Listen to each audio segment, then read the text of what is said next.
fazer um estudo conosco sobre a lei do trabalho. Essa lei consta das leis morais, né, que estão no livro dos Espíritos, todas, e é uma lei muito importante para nós. Então, nós vamos ficar bem atentos, vamos aproveitar para obrigada, assim seja. Boa noite, irmãos. Satisfação que eu tomo essa cátedra aqui, esse espaço aqui para falar, né? Peço para a gente fazer uma oraçãozinha de início, né? E nós vamos fazer uma oração de trabalho.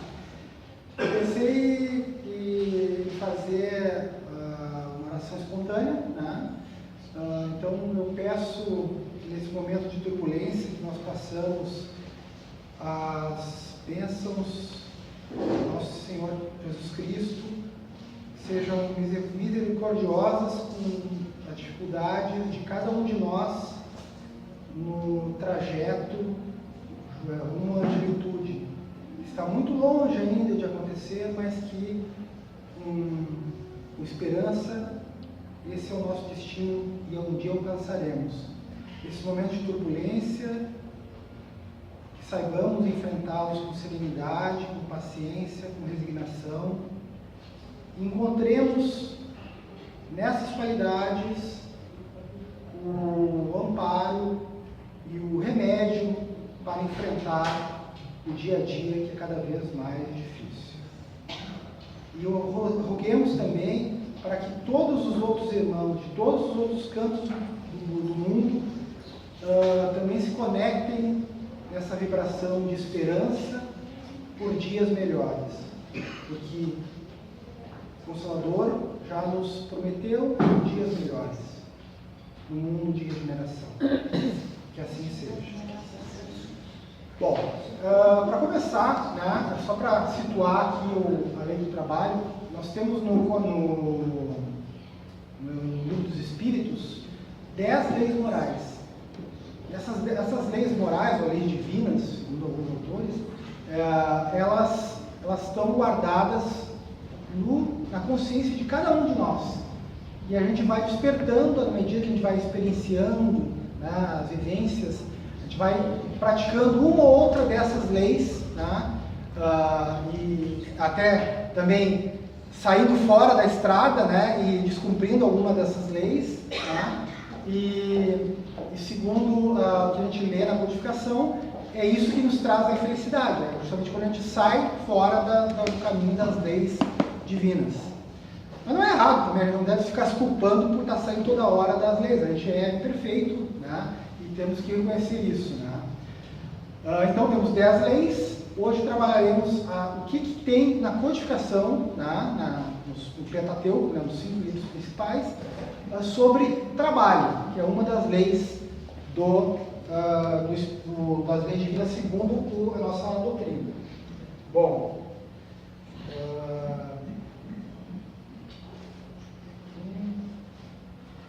eu me situei na fonte material do Manto do Estudante Espírita, né, nesse blog aqui, e consultei esses 3 livros, Leis Morais da Vida, de Valdo, pelo Espírito João de Ângeles, Leis Divinas do Caligares e Leis Morais de Saúde Mental do nosso gaúcho aqui, Sérgio Lopes. Então, onde é que a gente encontra no Livro dos Espíritos, que é o primeiro livro, né, a questão da lei do trabalho? Livro 3º das Leis Morais, capítulo 3, Lei do Trabalho. E daí ele tem 2 partes: necessidade do trabalho e limite do trabalho, que seria o repouso. Eu vou passar as questões, que é a de 674 a 685, com breves comentários. Primeira parte, então, necessidade do trabalho. O que é necessário trabalhar? Então, o Kardec pergunta, né, a necessidade do trabalho é uma lei da natureza? Sim, é uma lei da natureza e por isso mesmo é uma necessidade.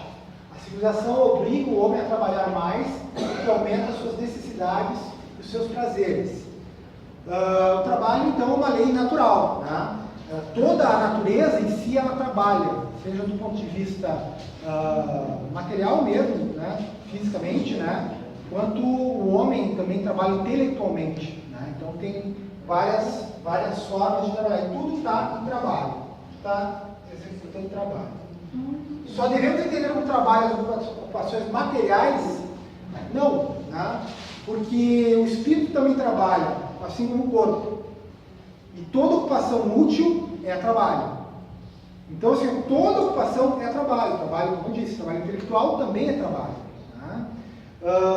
O trabalho para o espiritismo, ele é toda ocupação útil e ensina, o espiritismo ensina que ele constitui valor indispensável ao progresso das criaturas e da comunidade em que vivemos. Um meio de elevação e de expiação de que necessitamos para resgatar os abusos e os erros cometidos no passado. O trabalho, então, ele, apesar de ter essa conotação de sofrimento, né, que a história sempre deu para ele, que só os escravos trabalhavam, né, o trabalho ele diz o ditado popular, né, o trabalho dignifica o homem, né? O trabalho, então, ele é um instrumento de progresso da humanidade, porque sem o trabalho não teríamos os resultados, né, e não teria também a experiência do ser humano em trilhar essa seara, né, de exercício intelectual ou mesmo manual, né, e não conseguiria evoluir para outras qualidades, outras experiências. Daí Kardec pergunta por que o trabalho é imposto ao homem, né? É uma consequência de sua natureza corpórea, respondem os espíritos. É uma expiação e, ao mesmo tempo, um meio de aperfeiçoar a sua inteligência. Sem trabalho, o homem permaneceria na infância intelectual. Eis porque ele deve sua alimentação, a sua segurança e o seu bem-estar ao seu trabalho e à sua atividade. Ao que é de físico franzino, Deus concebeu a inteligência para o compensar, mas há sempre trabalho. Então, todo mundo trabalha, mesmo os doentes trabalham, né? Trabalham pensando, né? A gente vê em casas mentais, em casas de saúde mental, pessoas fazendo trabalhos artísticos, por exemplo. É trabalho também, né? Não deixa de ser trabalho. Né? Está exercitando o seu intelecto. Por que a natureza provê por si mesma? Por que a natureza provê por si mesma a todas as necessidades dos animais? Aí ele questiona por que os animais em si eles têm as suas necessidades providas pela natureza. E daí a resposta que o Espírito Verdade dá é que tudo na natureza trabalha. Tá? Os animais trabalham como tu, o homem, né? Mas o seu trabalho, com a sua inteligência, é limitado aos cuidados da conservação. Né? Eis porque entre eles o trabalho não conduz ao progresso, porquanto entre os homens tem duplo objetivo, a conservação do corpo e desenvolvimento do pensamento, que é também uma necessidade que o eleva acima de si mesmo. Ele continua insistindo, o trabalho é expiação ou seja, sofrimento ou ainda, né? Progresso. E eu acho que estaria na nossa conjuntura mais ligada ao progresso. Aliás, depende do ponto de vista. Porque tem pessoas que trabalham e se vitimizam. E acham assim, eu estou sofrendo, não gosto do meu trabalho, ou não gosto de trabalhar. Né? E daí o trabalho se torna um sofrimento realmente. Então, se a pessoa consegue ter uma outra postura diante do trabalho, né, que lhe é imposto, e passa a valorizar o trabalho pelo trabalho, né, como atividade de progresso, e que vai aprender alguma coisa com aquela atividade, ela passa a progredir também. Ela passa a dar valor ao trabalho e ao mesmo tempo está dando valor a si mesmo. Né? Nos mundos mais aperfeiçoados, né, pergunta Kardec, o homem é submetido à mesma necessidade de trabalho. A natureza do trabalho é relativa à natureza das necessidades. quanto menos necessidades materiais, menos material o trabalho. Aí a questão da materialidade e da intelectualidade de novo. Tá? Mas não julgueis por isso que o homem permanece inativo e inútil. A ociosidade seria um suplício. Isso é até engraçado, porque eu, quando era menor, e antes de começar aqui na casa aos 14 anos, eu frequentava a igreja católica e meu pai pensando assim, bom, eu vou morrer, vou para o paraíso, vou ficar fazendo o que no paraíso? Né? Se eu for para lá. Passar a eternidade sem fazer nada, ia ser muito entediante. Né? Então a gente passa a eternidade trabalhando, mais materialmente nos mundos mais materiais e menos materialmente nos mundos imateriais, ou menos materiais. O homem que possui bens suficientes para assegurar sua subsistência está liberto da lei do trabalho? O que vocês acham? O homem que tem posses, ele pode deixar de trabalhar? Bom, se a gente passar, só sem ler a resposta, se a gente passar a pensar o que a gente falou até agora, que é uma necessidade do trabalho, todo mundo tem essa necessidade, inclusive quem não precisa trabalhar. Né? E é o que responde mais ou menos ali. Do trabalho material, talvez, mas não da obrigação de se tornar útil, que é a utilidade de aplicar as suas habilidades, os seus conhecimentos em alguma coisa através das suas posses, fazendo alguma atividade e a atividade daí é trabalho, né? Que seja útil à sociedade. Então, se tornar útil na proporção dos seus meios, de aperfeiçoar a sua inteligência, né? Já que não precisa do lado do material, e a dos outros, olha a solidariedade, né? O que é também um trabalho. Se o homem a quem Deus concedeu bens suficientes, e não esqueçamos que os bens são transitórios, a gente morre, a gente não leva, né? Então, se a gente tem bens aqui, a gente tem a posse desses bens, e não a propriedade. A gente vai deixar por herança para outras pessoas, mas a gente tem a responsabilidade de gerir bem esses bens. Né? Então, se Deus concedeu bens suficientes para assegurar a sua subsistência, não está obrigado a comer o pão com o suor da fronte. Você não precisa trabalhar para ganhar o pão. Tá? Mas tem o quê? A obrigação de ser útil aos seus semelhantes, tanto maior para ele, quanto a parte que lhe coube por adiantamento que Deus lhe deu, né? Por ter dado esses bens, ele ter nascido, ou ter adquirido esses bens em vida, né? Ou ter já nascido numa família com bens. Né? Então, o homem que possui bens para assegurar as suas necessidades e também que sobra esses bens, né? Ele não necessita do trabalho material, mas ele deve trabalhar auxiliando o seu irmão, né? Aperfeiçoando assim a sua inteligência e, se possível, dentro dessa atividade, aperfeiçoando a inteligência dos outros também. Tá? Vamos adiante. Não há homens que estão impossibilitados de trabalhar. Não há homens que estão impossibilitados de trabalhar, seja no que for, e cuja existência é inútil. Pergunta, então, que o Kardec faz sobre as pessoas que estão incapacitadas, como eu estava falando dos doentes mentais ali, né? Deus é justo e só condena aquele cuja existência for voluntariamente inútil, porque esse vive na dependência do trabalho alheio. Ele quer que cada um se torne útil na proporção de suas faculdades. Então, mesmo a pessoa que tem uma debilidade, que tem uma incapacidade, essa pessoa tem uma utilidade, e pode ser uma utilidade meramente intelectual. Ela vai ter uma utilidade. E ela não está aqui a passeio também. Ela está aqui para aprender alguma coisa, e ela vai aprender através do trabalho. Menor que seja, através do trabalho.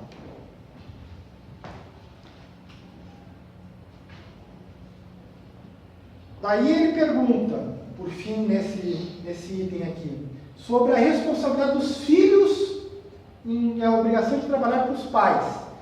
E a resposta, bem sucintamente, diz que os pais trabalham para os filhos e depois, em solidariedade, os filhos devem trabalhar para os pais, havendo necessidade.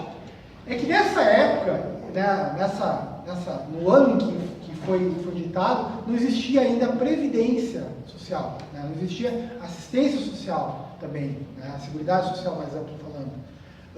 Então, o que acontecia? Acontecia que geralmente os filhos cuidavam dos pais na velhice, porque os pais não tinham uma aposentadoria, né? Não existia esse instituto, né? E também os inválidos não tinham esse tipo de resguardo quando ficavam impossibilitados de trabalhar e ter o seu salário, enfim, essas coisas que pudessem dar subsistência para eles. Então, a grande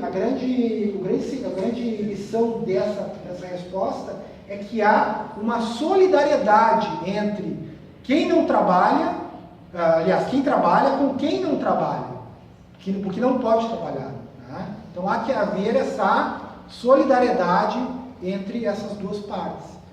E a solidariedade se inverte, né? Uma hora é o filho que não pode trabalhar porque é muito pequeno, a lei até não deixa, né? E o pai vai lá e dá a subsistência, e depois, na velhice, o pai é que precisa dos filhos para complementar hoje a sua renda, né? A mesma coisa com as pessoas que têm uma enfermidade e assim por diante. Segunda parte da abordagem sobre as leis morais no livro dos Espíritos é sobre o limite do trabalho e repouso. E daí se pergunta, sendo o repouso uma necessidade após o trabalho, não é uma lei da natureza? Sem dúvida, o repouso serve para reparar as forças do corpo.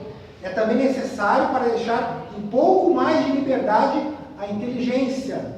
O trabalho era muito manual naquela época, que deve elevar-se acima da matéria, né? Então, o trabalho era muito estafante, né? Então, o que acontece?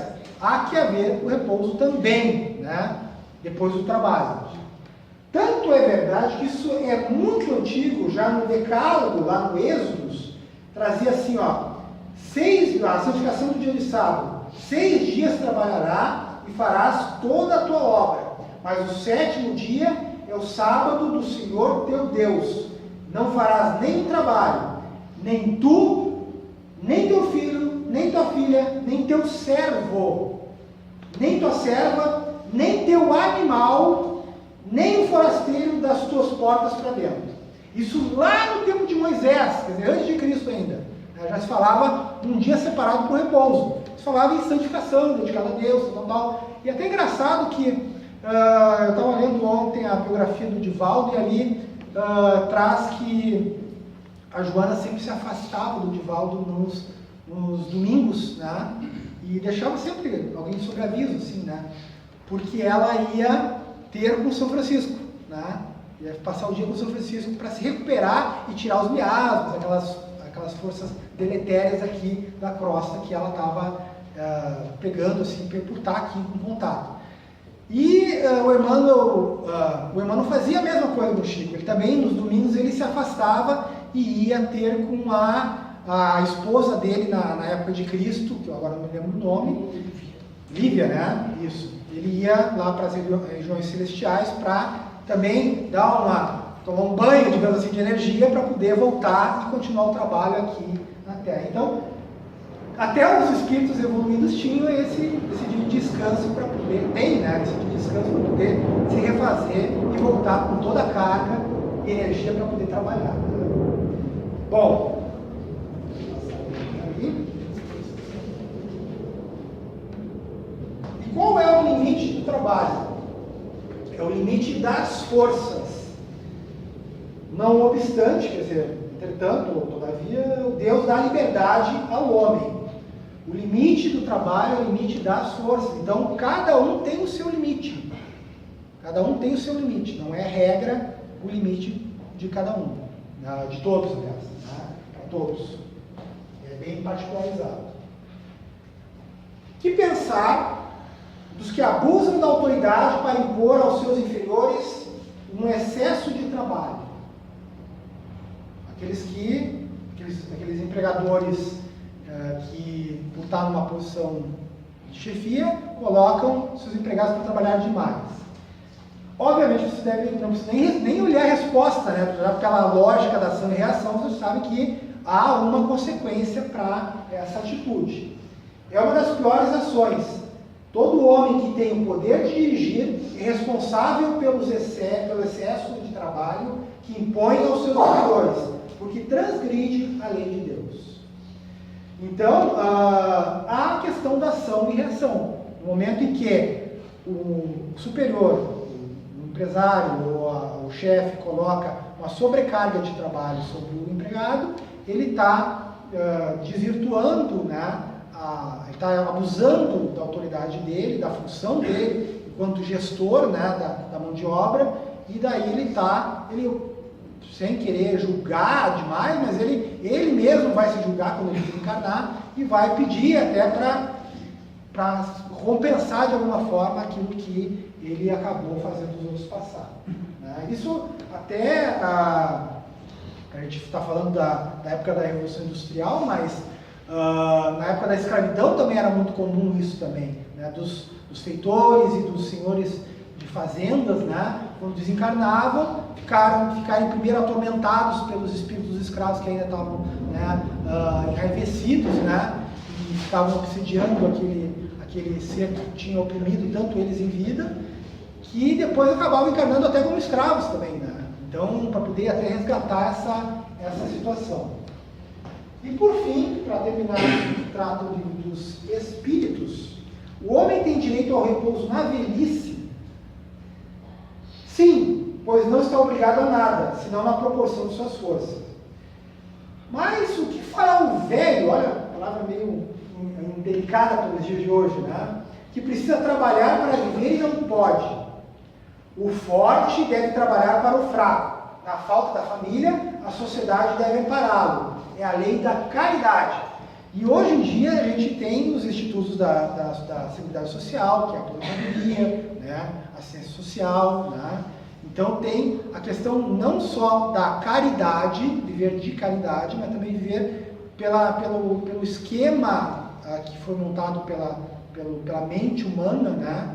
Que é o esquema da solidariedade social, né? Em que os que trabalham pagam o sustento daqueles que trabalharam, né? Que é uma lei que eu acho que é justa.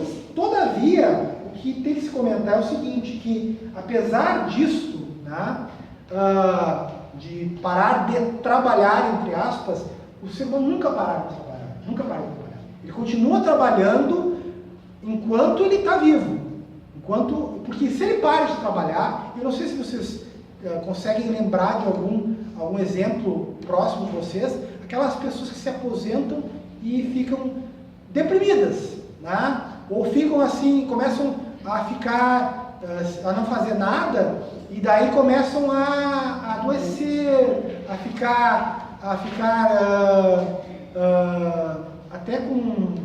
começar a ficar com dementes, Alzheimer e aquelas coisas assim. Por quê? Porque não ocupam mais nem a cabeça para trabalhar, né? Então o trabalho ele nos segue até o final da vida. Diminuímos o ritmo, mas o trabalho sempre está presente, porque ele é uma lei de progresso do ser humano, né? Eu vou pular só essas partes por causa do tempo, que é o comentário que tem ali no livro dos Espíritos, e vou só passar para uma outra parte, que é da codificação em geral, tá? Livro dos Médiuns, tá? Então, um trechinho. A ciência é a obra do gênio e só pelo trabalho deve ser adquirida, pois só pelo trabalho é que o homem se adianta no seu caminho. Esse já é um outro livro da codificação, também falando sobre o trabalho. Céu e inferno. O progresso nos espíritos é fruto do próprio trabalho. Tudo repetindo ideias do livro dos espíritos. O livro dos espíritos é digamos assim, o índice de toda a doutrina. E ali nós temos os outros um detalhamento. Então vamos passando as citações. Céu e inferno de novo. A encarnação é necessária ao duplo progresso moral e intelectual do espírito. Ao progresso intelectual pela atividade obrigatória do trabalho. Ao progresso moral pela necessidade recíproca dos homens entre si. Livro do Céu e Inferno de novo. As almas ou espíritos são criados simples e ignorantes, isto é, sem conhecimentos nem consciência do bem e do mal, porém aptos para adquirir o que nos falta. O trabalho é o meio de aquisição e E o fim, que é a perfeição, é para todos o mesmo. Então, ressaltando, então só chovendo molhado aqui, dizendo que a gente já falou nas questões ali do Livro dos Espíritos. A máxima, o Evangelho segundo o Espiritismo. A máxima, buscai e achareis, análoga a esta outra, ajuda-te a ti mesmo, que o céu te ajudará, é o princípio da lei do trabalho. E, por conseguinte, da lei do progresso, porquanto o progresso é filho do trabalho.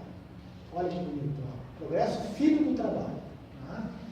Ainda no Evangelho segundo o Espiritismo, se Deus houvesse isentado do trabalho do corpo o homem, seus membros se teriam atrofiado. Olha o que eu falei em relação à pessoa que se aposenta e larga tudo, né? Começa a atrofiar a mente, começa a atrofiar tudo, né? Seus membros teriam se atrofiado. Se houvesse isentado do trabalho da inteligência, seu espírito teria permanecido na infância, no estado de instinto animal. Não teria evoluído, né? Quanto mais trabalha, mais evolui, mais adquire experiência. Revista Espírita, que não faz propriamente parte da codificação, mas ela é complementar.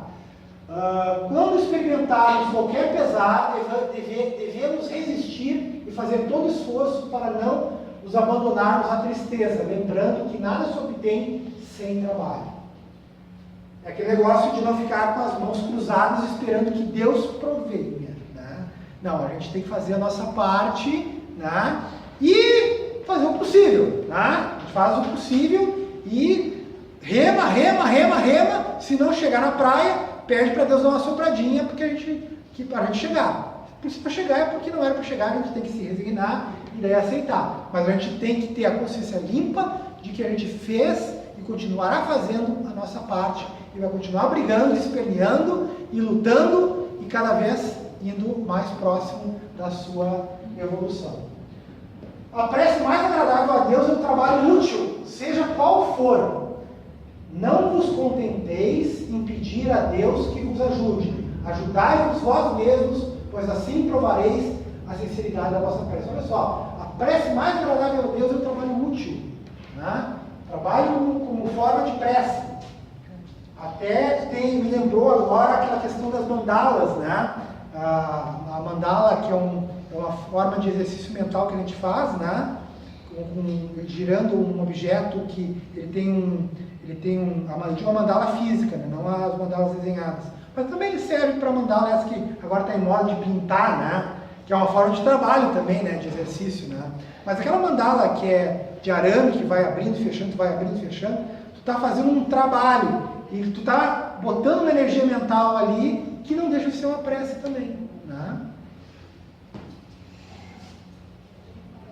Segundo o Espírito de verdade, felizes são os que tiverem trabalhado no campo do Senhor, com desinteresse e sem outro móvel, sem outra intenção, senão a caridade, porque seus dias de trabalho serão pagos ao cêntuplo do que espera. Esse Espírito também. A depuração do Espírito só é alcançada pelo trabalho. É por isso que as encarnações escolhidas lhe são mais penosas, porque depois de haver dado supremacia à matéria e seus ruídos, deve constrangê-la, lutar com ela e dominá-la. Se bastasse formular palavras para se dirigir a Deus, os inoperantes apenas teriam que tomar um livro de preces para satisfazer a obrigação de orar. Voltamos à ideia da prece de novo, o trabalho sem prece, né? O trabalho, a atividade da alma, são a única boa prece que a purifica e a faz crescer. Quer dizer, sem ação não há proveito, certo? Nos espíritos, o progresso é fruto do próprio trabalho. São eles, pois, os artífices de sua situação, feliz ou infeliz, conforme o ensinamento de Cristo, a cada um segundo suas obras.